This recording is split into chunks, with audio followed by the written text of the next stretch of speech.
das entrevistas que rolaram durante a COP. Você considera que as contribuições definidas hoje pelas partes para o Fundo de Financiamento de Perdas e Danos estão coerentes com seus respectivos deveres e responsabilidades em relação à emergência climática? Sim.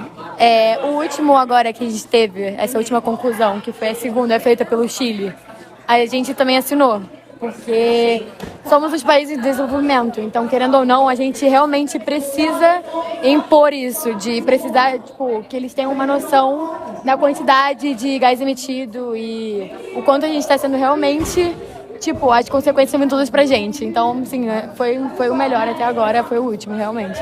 Tá bom, obrigada, Paquistão. Bom, quais são suas expectativas para hoje na COP? Então, eu espero que a gente consiga tirar os recursos que a gente precisa, sobretudo dos Estados Unidos, que estão pegando a maior parte dos recursos. E nós, do Grupo Africano, somos países pouco desenvolvidos, que são muito afetados pela emergência climática e tal. Então, é isso que eu estava buscando hoje, que a gente consiga mais direitos. Tá bom, tá ótimo. Senhora delegada, em um certo ponto do debate, você se mostrou um pouco alterada. Poderia explicar em que momento e por que isso aconteceu? Bom, basicamente é porque eu vi que as discussões estavam muito sobre os países ricos investindo, só que pouco enquanto eles vão parar de emitir.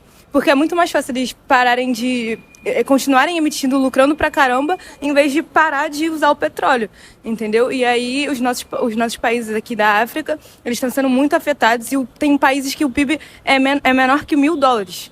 Então, eles não têm como arcar com essas consequências e mesmo com investimentos na área, iria precisar de muitos investimentos, muita estrutura que a gente não tem.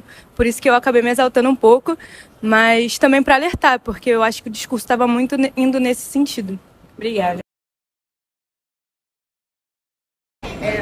Bom, Costa Rica, nessa primeira metade do debate, quais foram as suas conclusões que a senhora fez e o que você acha que houve de evolução?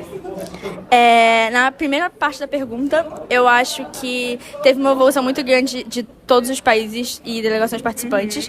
Deu para ver que no começo os países eles não estavam muito dispostos a falar. Conforme foi passando o tempo, teve uma melhora muito significativa.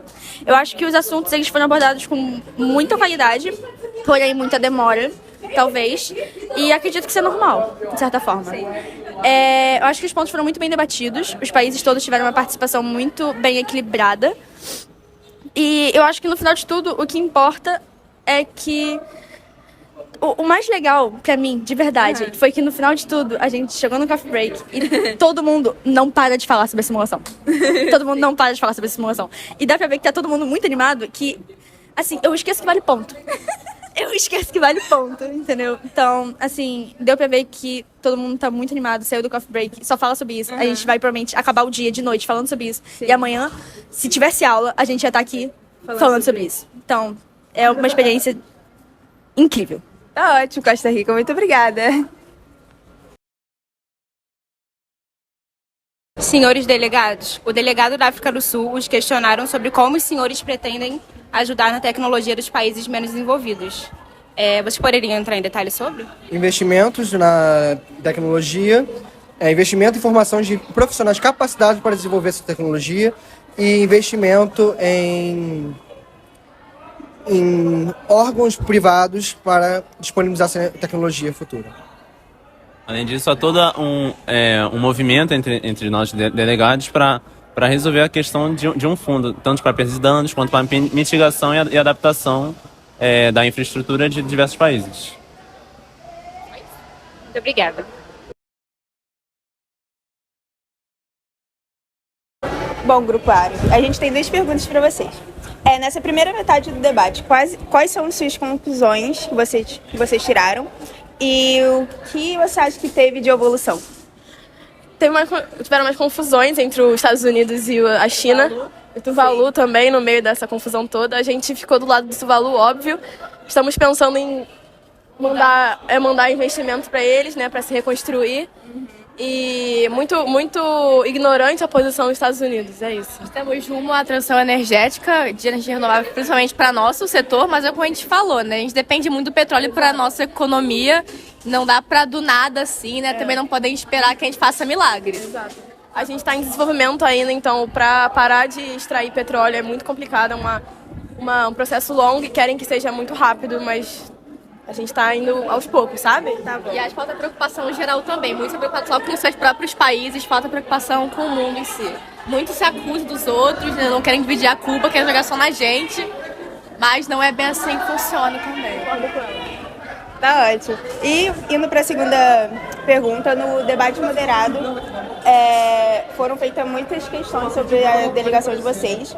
E vocês esperavam que isso ia acontecer? Sim, a gente tem essa opinião já concretizada, porque como a gente falou agora, a gente não consegue parar de extrair petróleo, porque senão ia desbalancear tudo e a nossa economia ia cair, enfim.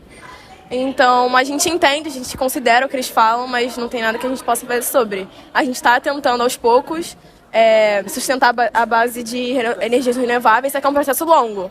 E, enfim, é isso. Exatamente. As críticas são válidas, mas no momento a gente ignorou isso, ou fingiu que não existia, a gente não negou, mas de fato, nossa economia gira em torno disso. Então é um problema que a gente tem que tratar. Não somos os únicos culpados disso tudo. É uma culpa geral. Tá bom. Obrigada, gente. É ótimo.